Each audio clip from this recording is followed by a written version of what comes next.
पाकिस्तान और तुर्की ने हर मुश्किल वक्त में एक दूसरे का साथ दिया। हमारे ताल्लुकात में नए बाब का आगाज़ हो रहा है। तुर्क सदर से मुस्बत बातचीत हुई। वज़ीर आज़म शहबाज शरीफ की सदर तुर्की के हमरा मुश्तरका प्रेस कॉन्फ्रेंस।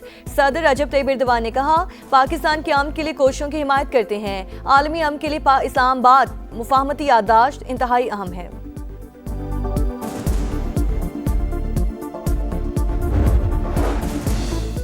तुर्की पाकिस्तान का मजबूत और मुखलिस इत्तेहादी। सदर रजब तैयब एर्दोगान की हिमायत से पाकिस्तान को सालिसी के किरदार का मौका मिला। जंग बंदी के बाद अमन के मौके से भरपूर फायदा उठाना होगा।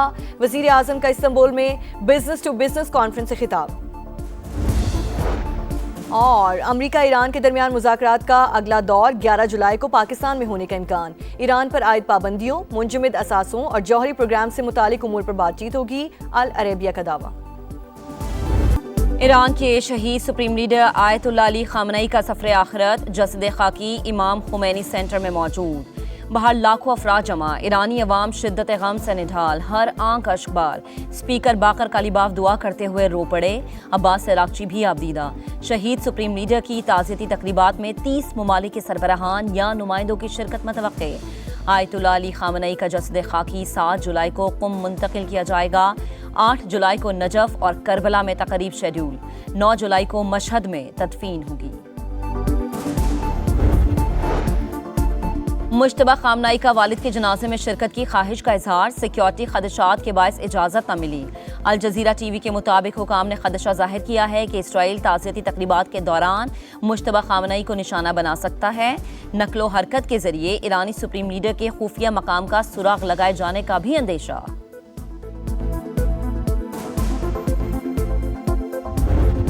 पाकिस्तान का गम की घड़ी में बरादर मुल्क से यकजहती का इजहार। वजीर आजम शहबाज शरीफ, फील्ड मार्शल सैयद आसिम मुनीर की इमाम खुमैनी हुसैनिया सेंटर आमद। शहीद रहबर आला की खिदमात को खराजी अकीदत। दरजात की बुलंदी के लिए दुआ की। सुप्रीम लीडर मुश्तबा खामनई, सदर मसूद पिज़िश्कियान और ईरानी अवाम के साथ मिलकर यकजहती का इजहार। ताज़ियती कलमात कलमबंद कराए।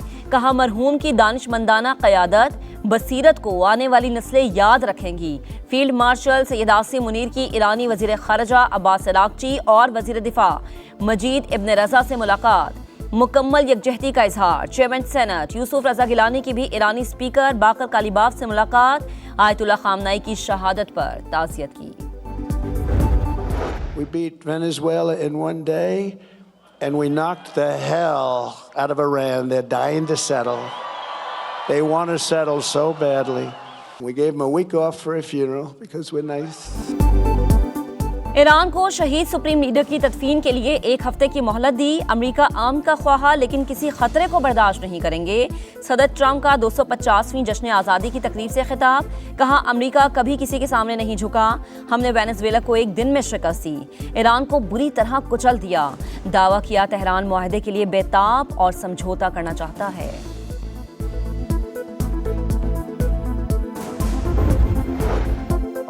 जंग के बाद हालात बदल चुके। अमेरिका को मौजूदा हकायक तस्लीम करने होंगे। ईरानी स्पीकर बाकर कालीबाफ की गुफ्तगू। कहा, ईरान को अमेरिका के मशवरों की जरूरत नहीं।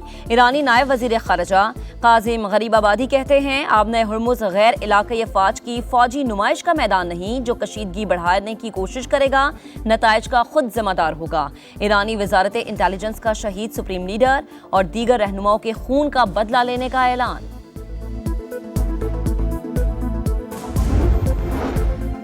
अमेरिका का 250वां यौम आज़ादी। सदर मुमलिकत और वज़ीर आज़म की डोनाल्ड ट्रंप को मुबारकबाद। सदर जरदारी ने तहनीती खत में लिखा, अमरीकी सदर ने 2 एटमी ताकतों के दरमियान कामयाब सालिसी कराई।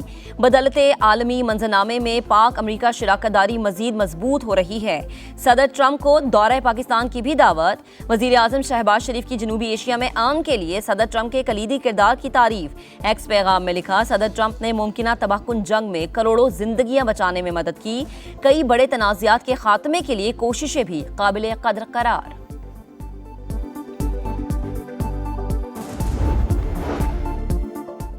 मोदी की फिर जग हसाई। आलमी सुबकी और रुसवाई का सामना। गैर मुल्की एजाज़ात मुतनाज़े। बरतानवी अखबार दी गार्जियन हकाइक सामने ले आया। सेशल्स में दिए गए अवार्ड भारतीय वजीर आजम की आमद से 3 दिन पहले तैयार किया गया। सर्टिफिकेट में रिपब्लिक सेशल्स के अल्फाज गलत दर्ज। AI से तैयार किए जाने का इम्कान। इसराइली पार्लियामेंट फ्लिपकार्टल्स प्रेसिडेंशियल अवार्ड और इथियोपिया के ग्रेट ऑनर अवार्ड पर भी सवालात। मोदी को कोई भी अवार्ड दे दौड़े चले जाते हैं, भारतीय ऑपोजिशन का तंज। मोदी को मिलने वाले हालिया एजाज़ात की कहानी इंतहाई शर्मनाक है। मोदी भारतीय कौम को शर्मिंदा कर रहे हैं। वज़ीर दिफा ख्वाजा आसिफ का सोशल मीडिया पर बयान, लिखा अवार्ड्स मोदी की आमद से चंद रोज कबल सस्ते AI मॉडल के जरिए तैयार किए गए। सर्टिफिकेट्स में इमला की गलतियां भी मौजूद हैं। विफाकी वज़ीर इत्तलात अताउल्लाह तारड़ की भी एक्स पर पैगाम, लिखा बीजेपी ने बरसों ऐसे एजाज़ात को आलमी पजीराई का सबूत बनाकर पेश किया।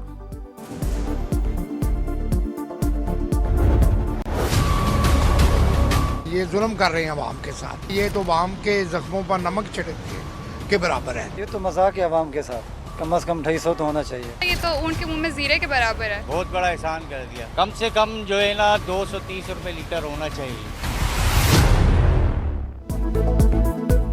महंगाई के मारे अवाम बराए नाम रिलीफ पर फट पड़े। पेट्रोल और डीजल की कीमत में सिर्फ ₹1.97 फी लीटर कमी को ऊंट के मुंह में जीरा करार दे दिया।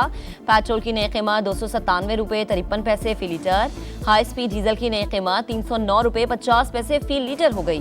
पेट्रोलियम मसनूआत की कीमतों में मामूली कमी पर जमात इस्लामी का सड़कों पर आने का ऐलान।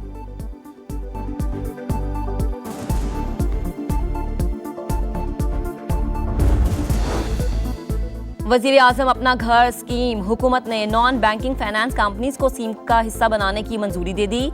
रवायती बैंक अकाउंट ना रखने वाले भी स्कीम के लिए दरख्वास्त दे सकेंगे। SECP के मुताबिक नॉन बैंकिंग हाउसिंग फाइनेंस और इन्वेस्टमेंट फाइनेंस कंपनीज 1 करोड़ रुपए तक, जबकि माइक्रो फाइनेंस कंपनीज 50 लाख रुपए तक कर्ज फराहम करेंगी। स्कीम के पहले 10 साल के लिए सिर्फ 5% शरह मुनाफा पर कर्ज दस्तयाब होगा।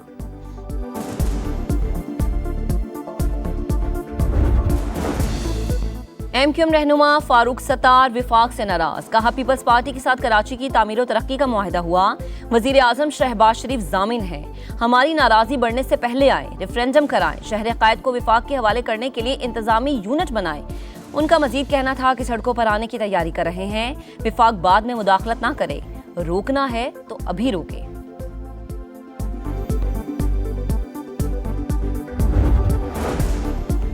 फारूक सत्तार अपनी नाकामियों का इल्जाम सिंध हुकूमत पर ना डालें। MQM आज भी शॉर्टकट की सियासत पर यकीन रखती है। विफाक की मुदाखलत को दबाव के लिए इस्तेमाल करना सियासी ब्लैकमेलिंग है।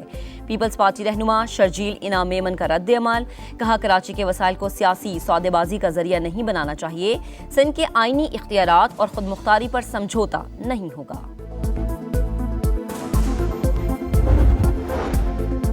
लाहौर में 2 गैर मुल्की खवातीन के मुबैना अगवा और इज्तमाई ज्यादती केस में अहम पेशरफ्त। मेडिकल रिपोर्ट में खातून के साथ ज्यादती की तस्दीक। पुलिस के मुताबिक गिरफ्तार 5 मुल्जिमान में से 3 अफराद ने ज्यादती की। मुल्जिमान और खवातीन के DNA नमूने और मोबाइल फोन फॉरेंसिक लैब भिजवा दिए गए। मुल्जिमान ने डिजिटल वॉलेट में $19,000 मुंतकिल कराए। गैर मुल्की खवातीन का मजिस्ट्रेट को बयान, बताया 4 मुसल्लह अफराद ने घर में बांध कर तशद्दुद किया, पैसे ना देने पर जान से मारने की धमकियां देते रहे। वाक़े में मुलव्विस मजीद 4 अफराद गिरफ्तार, बॉस नामी मुल्जिम भी शामिल।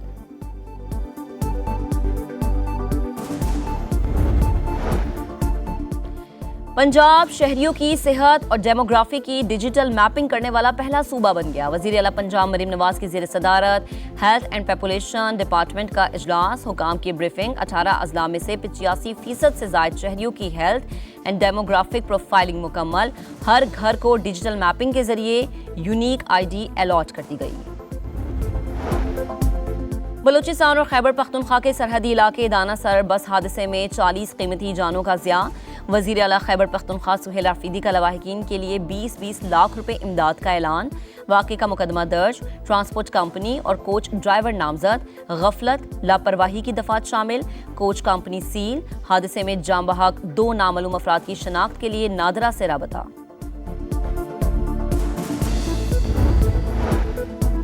स्वात की सैफुल्ला झील में कश्ती हादसे को 4 रोज गुजर गए। डूबने वाली लड़की की लाश अब तक न मिली, सर्च ऑपरेशन जारी। हादसे की वजह जानने के लिए बनी तहकीकाती कमेटी 7 रोज में रिपोर्ट देगी।